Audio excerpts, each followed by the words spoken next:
बांझ औरत का दर्द, एक दुख भरी कहानी। आज रानी जल्दी उठ गई क्योंकि आज का दिन उसके लिए बहुत महत्वपूर्ण था। अकेलापन दूर करने के लिए, अपने लिए जीने का एक कारण घर लेकर आ रही थी। देखा जाए तो बहुत खुश भी थी और थोड़ी सी नाराज भी थी, क्योंकि पिछले 7 साल की यादें उसे रात भर सोने नहीं देती थी और अब स्वस्थ बैठने भी नहीं देती थी। चाय का कप लेकर वह गैलरी में आकर बैठी और गुजरा हुआ कल उसकी आंखों के सामने आने लगा। बेटा, तुम्हें ऐसा नहीं जाना चाहिए।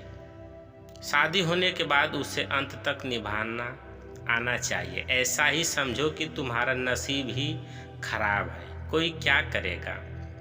अगर माँ बन सकती तो बात ही अलग होती। मैं माँ नहीं बन सकती, इसमें मेरी क्या गलती है?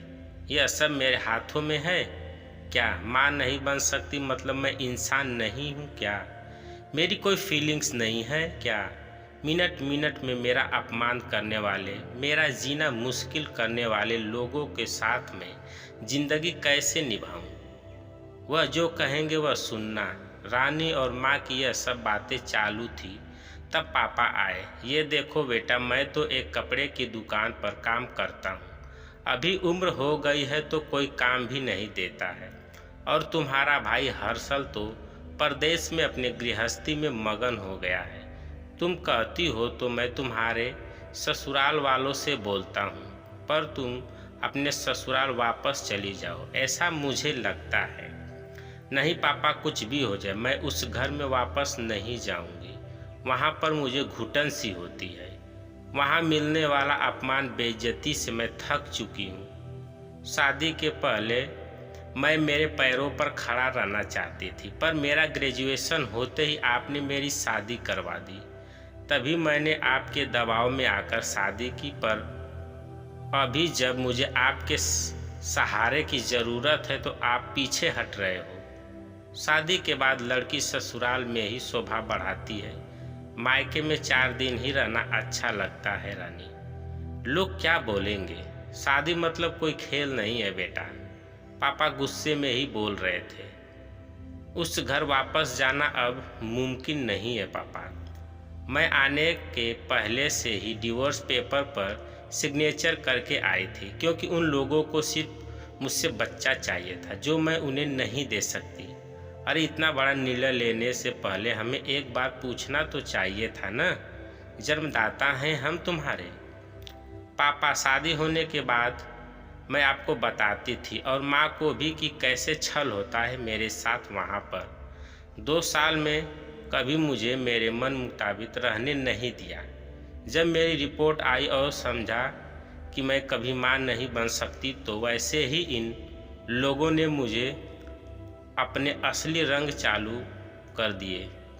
कैसे रहूँगी मैं ऐसे वातावरण में और इस सब से भागकर अपनी ज़िंदगी ख़त्म करने वालों में से नहीं थी। यह देखो बेटा, हर्षल के दिए हुए पैसे से ही मेरा और तुम्हारे माँ का जैसे तैसे खर्चा चलता है। उसमें तुम्हारा खर्चा उठाना थोड़ा सा कठिन होगा।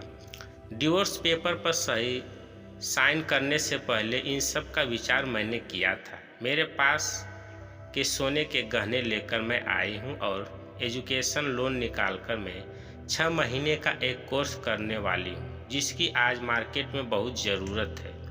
उसके बाद मुझे अच्छी कंपनी में नौकरी मिल सकती है। मैं आपके ऊपर आर्थिक बोझ नहीं डालूंगी पापा। मुझे जीवन जीना है, संघर्ष करूंगी और कमाऊंगी, विश्वास कीजिए मेरा। सब लोग क्या बोलेंगे बेटा, क्या जवाब दोगी उन्हें? माँ आंखों का पानी छुपाते हुए बोली। माँ बोलती कि वक्त आया तो सच क्या है बोल देना चाहिए। जब मुझे ससुराल में जानवरों के जैसा बर्ताव हो रहा था तब कहाँ गए थे यह लोग? समाज में बड़ा करो, शादी कर दो, बस इतनी ही जिम्मेदारी समझते हैं। बेटियों को बड़ा करके योग्य पढ़ाई देकर खुद के पैरों पर खड़ा करना यह माता पिता की ही जिम्मेदारी होती है, ताकि आगे जाकर कभी खराब हालात हो तो उसे इस्तेमाल कर सके। तय किए मुताबिक रानी ने 6 महीने का कोर्स किया और तुरंत उसे एक अच्छी कंपनी में काम भी मिल गया। वो बहुत खुश हो गई थी। सब अच्छा चल रहा था। बीच में छुट्टी लेकर माता पिता को नज़दीक रहने वाले पर्यटन जगह पर घुमाने लेकर जाती थी।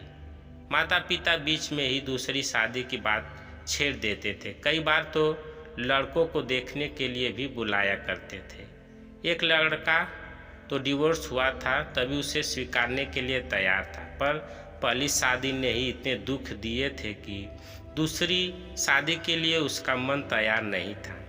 ऐसा कितने दिनों तक अकेली रहोगी? जब तक हम दोनों हैं तब तक ठीक है, पर हमारे जाने के बाद तुम्हारा क्या होगा? सोचा है कभी? उम्र भी कितनी छोटी है तुम्हारी अभी। ऐसा उसके पापा उसे समझा रहे थे। माँ पापा, आप दोनों मेरी शादी का विचार करना बंद कर दीजिए। आप दोनों को खुश देखकर मैं खुश होती हूँ। मेरे दोस्त सहेलियाँ हैं ना मेरे साथ, क्यों करनी है दूसरी शादी? भला इतना आसान नहीं है बेटा। एक उम्र के बाद अकेलापन खाने के लिए दौड़ता है, माँ बोली। सच हुआ उनका ऐसा बोलना। आगे 2 साल में पहले माँ और 6 महीने में ही पापा का निधन हो गया। रानी अब अकेली हो गई। हर्षल भाई और उसकी पत्नी आए और साथ में चलो बोलकर औपचारिकता की, पर मुझे उनके साथ जाकर वापस बोझ नहीं बनना था। मदद के वक्त मेरे साथ खड़े रहो, इतना बोलकर मैंने उनको जवाब दिया।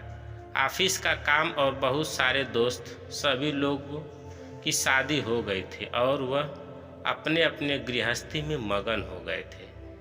जीने के लिए कोई लक्ष्य मिल ही नहीं रहा था उसे। छुट्टी के दिन ऐसे ही एक मैगजीन पढ़ते समय उसे सिंगल मॉम पर एक बात पढ़ने के लिए मिली और उसे जीने का उद्देश्य मिला। उसने उसी दिन तय किया और एक 10 साल की लड़की को गोद लेने का प्रयास चालू किया। प्रक्रिया बहुत बड़ी थी, पर बोलते हैं ना, मन में इच्छा हो तो रास्ता मिल जाता है।